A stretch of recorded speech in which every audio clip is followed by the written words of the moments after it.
geotargeting, repetitive ads, and toasters. That's what we're talking about on this episode of Sounds Profitable with me, Brian Barletta.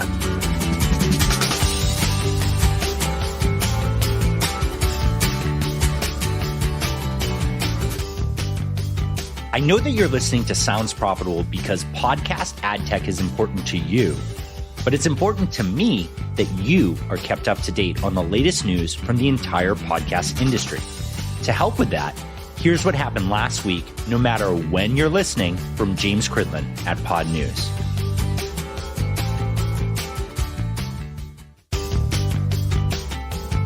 This episode is sponsored by Artsci, AI personalization for results-oriented marketers. Find out more at artsci.com.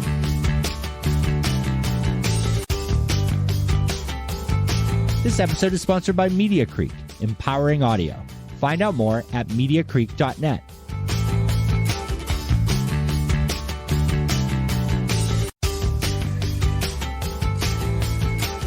In the world of advertising and marketing, geotargeting is an incredibly important tool. If you go check out my article on the subject, it may bring you up to speed a bit. I'll list the link in the show's description for you. But where is geotargeting going? What's the next stage of this tool? To talk about it, I brought in a super knowledgeable guy on the topic, Jason Hanson. Here's what he had to say.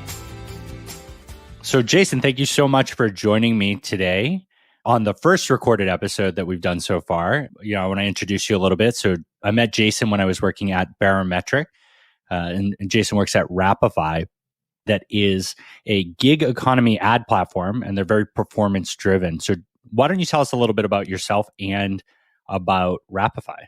Hey, yeah. Thanks for having me. And as we were joking about earlier, I'm setting the bar low, so your guests are only going to get better from here. So I'm excited to listen to this journey that you're on. But it's really fascinating what you're doing in the focusing on podcasting. It's such in the early stages, and I'm a fan, so I'm looking forward to it as a listener to your show. So thanks for having me. Wrapify, I'm not here to pitch Wrapify, but you mentioned it. We're a gig economy ad platform. So what we do is we match where advertisers want to reach based on the demographics they're targeting in a specific market.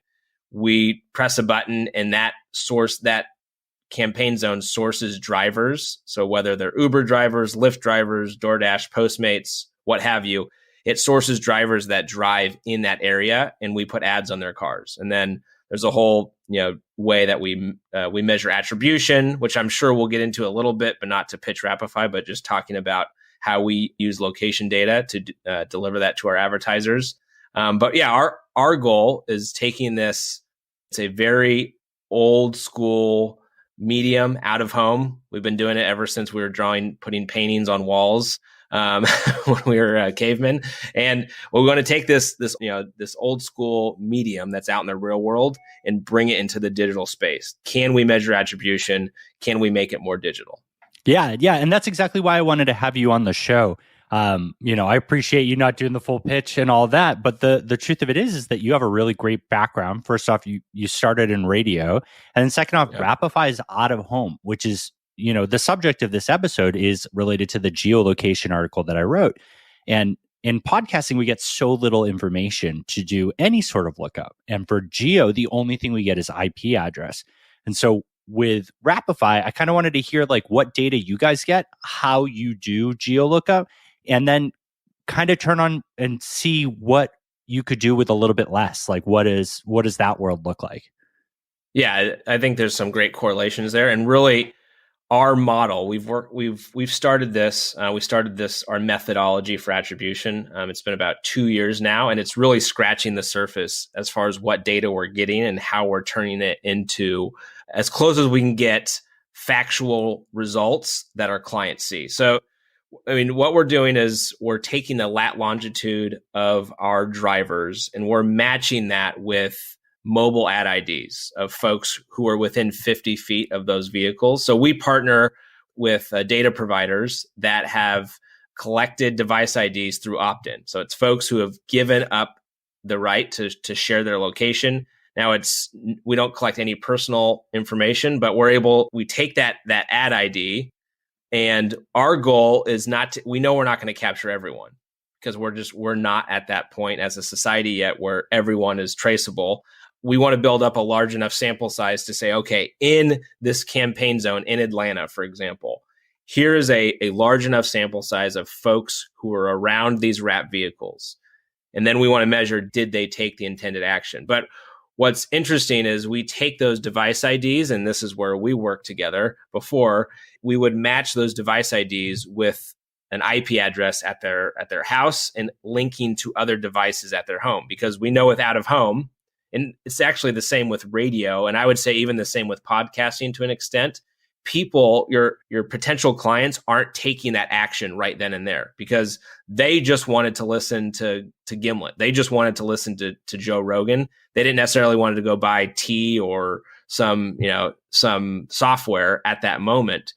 But that's why the importance of linking to device IDs at the home. We want to measure, did they eventually take that intended action through the repetition of seeing the ad on the road, or in podcasting, which is really interesting. You hear the same ad enough from, you think of the godfathers of advertisers, MailChimp. How many podcasts did they sponsor? And you hear it enough.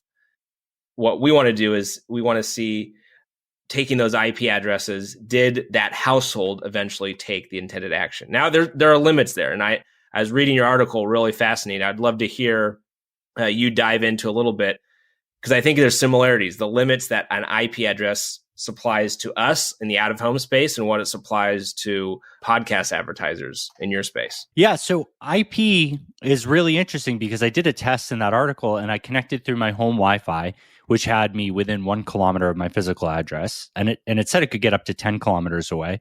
But cellular, depending on if it was IPv6 or IPv4, had me anywhere from an hour and a half to 3 hours away.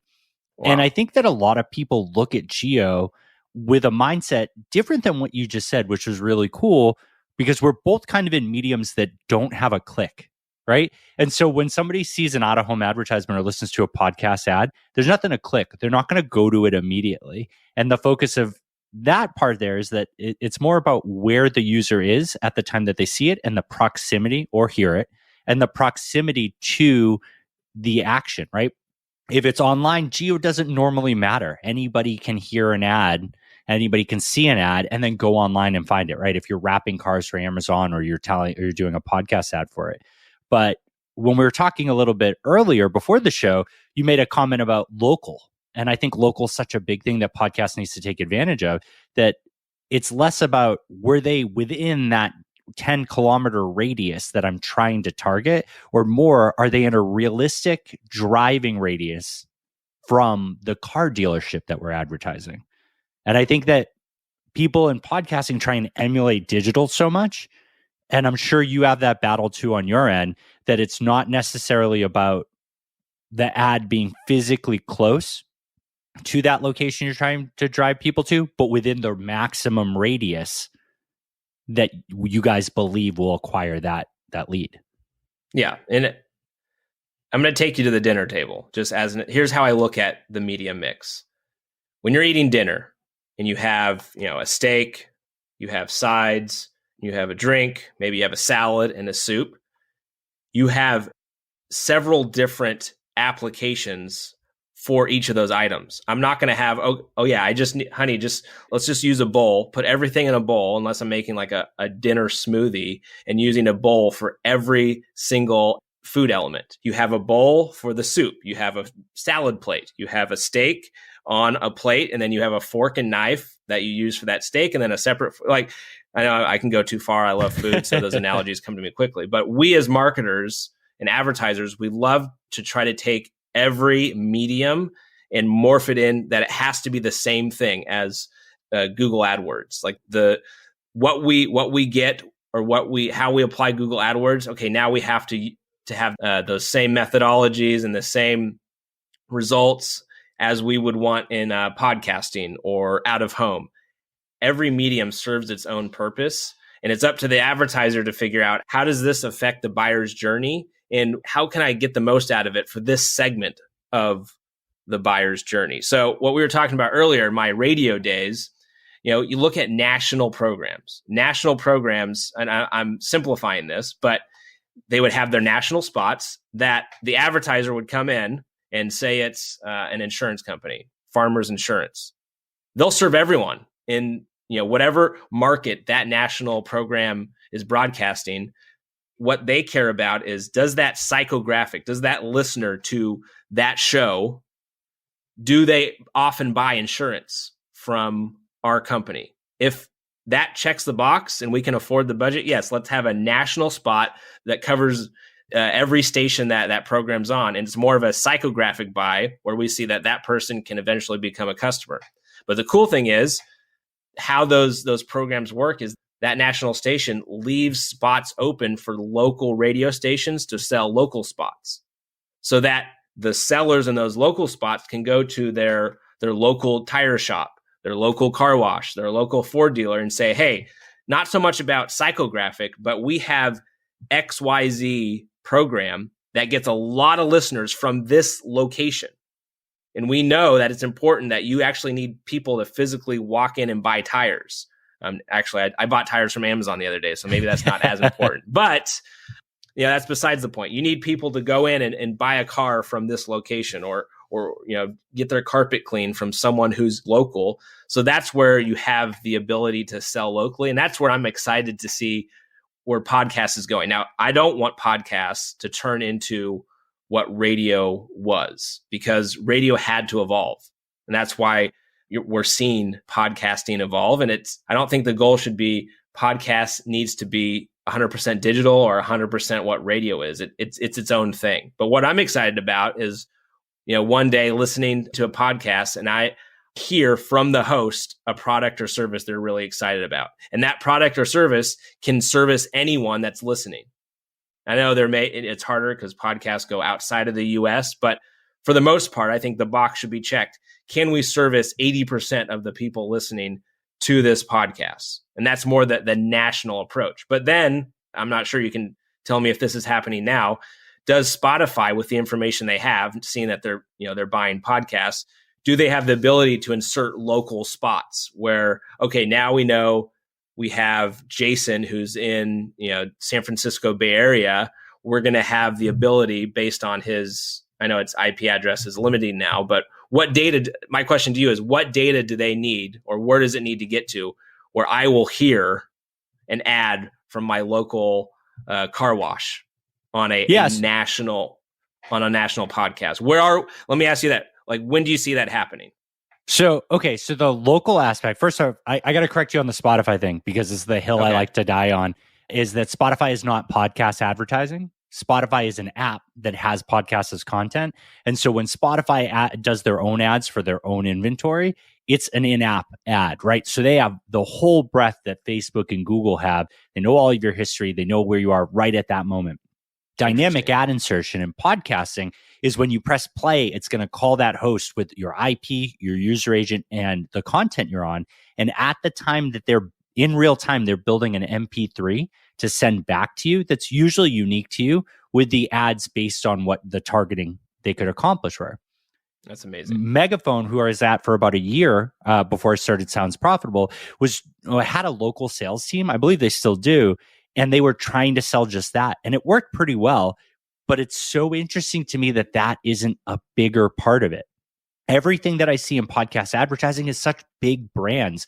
And we talk about, how there are 1.6 million podcasts in this space, and everybody is trying to get Casper on their show, right? They're trying to get MeUndies and all these big ones on here so they can talk about how they don't personally sleep on the Casper mattress, but they definitely put it in their guest room. Their guest room, yeah. And my mother-in-law loved that mattress. Yeah, the same copy over and over again. But that local one's so killer, right? And I think that, while I'm trying to build up Sounds Profitable and I'm trying to do like the sponsorship aspect, realizing how much effort it takes to call people and get them engaged. I can't believe that these podcasters aren't looking at their audience and trying to figure out like, oh, well, I do have a hot spot here. I might not be that big, but I do realize that I'm, in the Northeast US, I do pretty well. Oh, well, Sonic is up there. Awesome. That's a major brand. Hope I get them. But also there's small car washes, and there are other places with local chains and things that could really benefit from it that are more focused, and they'll find as much benefit in you as you find in them. So how far are we from, this is just top of mind, we need to get a new toaster here. Here we go back to food again, but we need to get a new toaster here in the Hanson household. So, I want to find one that easily toasts 4 pieces for all my kids at once. So, just doing minimal research on a toaster. I know it's not that big of a purchase, but I like doing research. Anyways, how far are we from, we know Google's capabilities and Amazon's capabilities. I'm going to see toaster ads for days, far beyond my point of purchase. So I'm going to see toaster ads after I've already, had 3 meals using the toaster. How far are we? Are we even going to get there? Is it important for podcasting to adapt? Maybe not that analogy, but something where it knows, or does it already know? Does Spotify know? Because I listen to some podcasters, Spotify, what I'm searching for, where my intent to buy. So will there be intent-driven targeting in the podcast realm? I know this is off topic. I was interested in hearing from you. No, on this. I'm excited to talk about it. I'm glad you're interested in it. So I think that when we move towards identity, so the death of the mobile ad ID and cookie, what we're going to see is a lot of these first party companies that have all this data making it available to join together in services like LiveRamp and Nielsen and all the other data providers out there that are going to aggregate first party data. Before, when you were just looking at mobile device ID and cookie, like Amazon or wherever you're searching, right? You're searching on Google, you're searching on Amazon for these products. They're cookieing you and they're grabbing your mobile device ID from the apps that you're using. And they do get your IP address, which you're probably looking for that at home. I can't imagine that like you're out on your afternoon stroll and you're like connected to cellular. That toaster. And so that IP address, which is the dregs of targeting in other spaces, because of identity, because that is going to be what ties to a physical address, or not exactly a physical address, but like a digital representation of the home, that will gain a lot more value. Now, the hard part is that these podcast platforms that do the targeting, a lot of them aren't set up to buy data to ingest and pull in like other digital mediums. So could you do that today?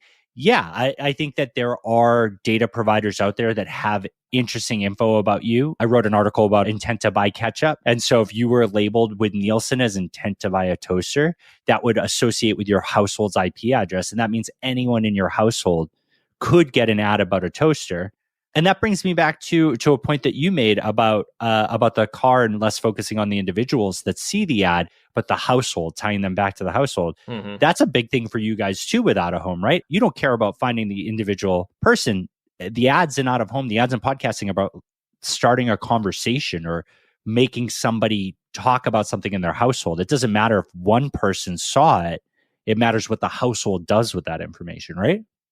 Precisely, because our goal is to reach a frequency of at least 6 to 8, because with out of home, it's not the first time you see it. It's going to take frequency so that you start talking about it, within your household, and not just the word of mouth aspect in the household and how decisions are made, but how research is done and how things are eventually purchased. A lot of times starts on the phone, and then we'll move to an iPad or desktop, depending on the size of the purchase. So it's very important to capture household for those 2 reasons, because like you mentioned, it's not just one person typically that's helping inform the decision, but also where the decision is being made. Yeah. I think the second you take the click out of the equation, it's easy to make people realize that decision can't be an impulse.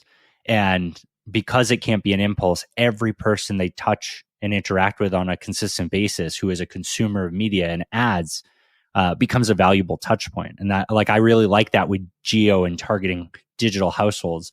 I had an analogy once that if I get an ad for a problem that I'm trying to solve, I'm probably going to ignore it.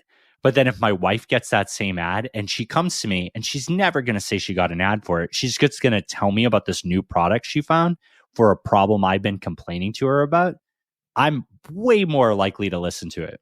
So boom. Yeah. I think, word of mouth. Exactly. And that's why the household's so valuable. The more people in the household, the more chance you get to turn like a targeted ad into an endorsement. From where you're sitting, is this this not debate, but looking at IP addresses in the podcasting space, do you see it as a conversation worth having, meaning that it just needs to be farmed and developed further? Or is it something that's almost, I want to say not a waste of time, but it's basically something that's not going to eventually evolve and get better and help advertisers in podcast advertising? There was a stage in digital rich media, like mobile rich media, where I was at, where I felt like people were asking for the equivalent of, can we target everybody during the Super Bowl halftime show that's in the stadium? And trying to explain to them how difficult that reach would be, right? Not only like what percent of that population is, what ad networks they connect to, the chance of them using their phone, the chance of them getting an ad refresh, and how to get in front of them. Like, it becomes a non-billable event because it's so few impressions. And sometimes when we talk about geo, I feel like we're there in podcasting where people are trying to figure out like who's on what street. I think that if we look at city and at a like most granular level, and more than that, even county and state, I think geo is killer. And I think that there are very few brands out there that you can't advertise to an entire state and get a ton of value from, even on a local level, right? Like, unless it's California and it's a Southern California only product and you're advertising it in Northern California, people are pretty spread out. It's pretty worthwhile. Yeah. So that's how I want, like, I don't want to bring politics into it, but let's just look at political advertising. Yeah. If we're past it, but thank God. If I take it, yeah, I know. Well, actually, are we? I don't know if we're past it. Who knows? Whenever you're listening to this, let me know who's president. If I take a stroll through my neighborhood and I look at yard signs, out of home, individually placed out of home ads on people's lawns, it varies. Like, we had a mayor election over here in my town. There are 3 different options, and you can see every name on the lawn. So you can see that the psychographic is really diverse here just in my neighborhood. And if you look at it from a demographic standpoint, I live in a very diverse city, a diverse neighborhood. So do you as an advertiser, do you need to get so granular that that, white Jason Hanson, who votes for X or could vote for X, lives at this household? Or is my city important enough, like you were mentioning, maybe you don't need to go so granular, but does that IP address at least accomplish he lives in this area? They live in this area. So let's target based on area and focus more on that than drilling down to the household level. Now, when you're wanting to measure attribution and things, that's where I think household gets more important. But yeah, I think that last click attribution, it's really messed us. It's messed up a lot of brains thinking. I mean, if I look at how I bought Geico insurance, Geico's everywhere. I don't know what it was. I don't know if it was a banner ad, or eventually it came down to it accomplishes the job and I don't have to pay it as much. That was the reason. But how I got there, yeah, I remember their caveman ads. I've seen their billboard, their local agent who puts a billboard. I've seen they're on digital. Where does it get attributed to? I would say the planners and the creative agency that have stayed in the conversation long enough to make me make a decision. They were brave enough to spend money in new ways and try out new things. Yeah, I think that's a great place to wrap this up. I think that you're spot on there. I think that these both mediums, out of home or digital out of home, I guess you would call it for you guys, right? Because you have a digital component to it, and podcasting are 2 areas that are so similar on both spectrums to analog, like radio, and like traditional out of home, and then also are so easily compared to true digital, right? Like with mobile ad IDs and cookie IDs, that we're just stuck in the middle. And these people that stay in the conversation, that realize that another medium is just one more touch point that makes the other areas that you can granularly track that much more powerful, that much more successful, those people are going to win podcasting right now. Because the people who are just trying to steamroll it into another place where you can get all the cookies and the mobile ad IDs and target by the exact individual and for what Jason voted for, those people are going to lose out on the millions of other people that they're not going to be able to address. So I really appreciate you joining me with this. And I guess I'll put you on the spot. What's a podcast you've been listening to recently that you like? I'll do a new one. I've been listening. I know sounds like such tech bro type podcast, but it's good. It's good. It's called My First Million, with the guys who made The Hustle. So Sam I'm forgetting the other guy. But what I like about it, they don't just do the typical like interview someone who's done well in business and how'd you get there? What'd you do? They dig. It's almost like they spitball new business ideas and where they see opportunities. So, for example, they may bring up something like podcasting, and then they would spitball with each other. Okay, how can it evolve as a business unit? Where do you see opportunities? So it just gets the ideas flowing. Yeah. So I like that. I click on every single email that Sam sends because I'm on whatever mailing list the hustle adds you to, because the subject lines are just like, oh man, did a friend send me this? So I got to check that one out. That sounds like it'll be great. Well, thanks for joining me. Thanks for having me. Have a good one.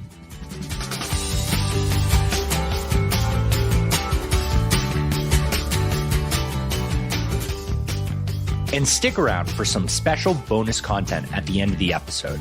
I've teamed up with Evoterra to give you a minute-long strategic thought that is guaranteed to shift your perspective on the present and future of podcasting as we all work to make podcasting better. Thanks to Jason Hanson for joining us this week and expanding on the Geolocation Misses the Mark in Podcast Targeting article.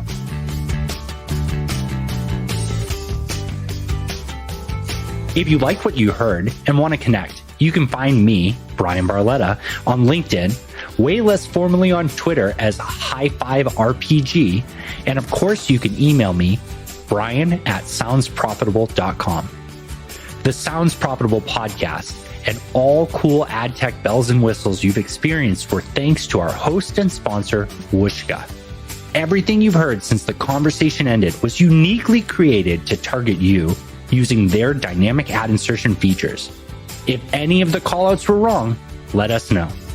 Depending on how you're listening, there were over 10 opportunities to hear dynamically inserted content and ads in this episode. While we continue to tweak and innovate our setup, some of the breaks may be more noticeable than others. Thank you for bearing with us, and please send over your feedback. The Sounds Profitable podcast would not be possible without the help and support of Evoterra, James Cridlin, Ian Powell, and Sam Mars. Thank you all for your help and support.